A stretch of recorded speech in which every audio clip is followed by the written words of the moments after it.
Журналист, краевед Пиват Зити показывает место, где будет установлен памятник общественному и государственному деятелю Абдрушиду Медиеву. Место в центре города выбрано не случайно. Именно здесь находилась типография, где печаталась крымско-татарская газета «Ватан Хадима» «Слуга народа». Ее издателем был Абдрушид Медиев. Здесь была типография и редакция. Поэтому, я думаю, здесь надо установить постамент. Очень хотим скорее установить. Уже начали, слава Аллаху, эту работу.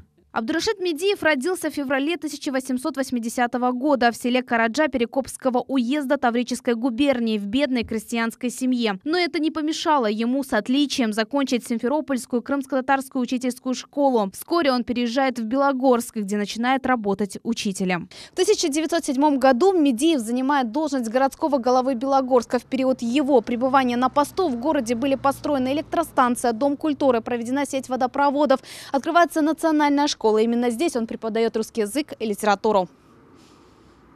Еще в молодом возрасте Медиев становится заметной фигурой и ведет активную политическую деятельность. 7 февраля 1907 года он избирается в Государственную Думу второго созыва от Таврической губернии и становится первым крымским татарином, членом российского парламента.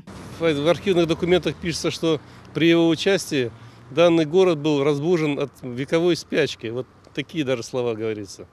И то, что сегодня на центральной улице этого города, улице Луначарского, теоретически будет воздвигнут памятник выдающемуся зодчему, выдающемуся руководителю этого города, я думаю, что это большое-большое дело. Активный, целеустремленный и волевой. Таким на постаменте предстанет Абдрушид Медиев. Полный рост, в костюме и национальной шапке с документами в руке. В конечном итоге он будет из бронзы. Будет высота где-то 2,20, 2,40 с самой скульптурой. И постамент где-то 1,80 м, 1,70 м гранит. Железобетон, а облицованный плиткой гранит.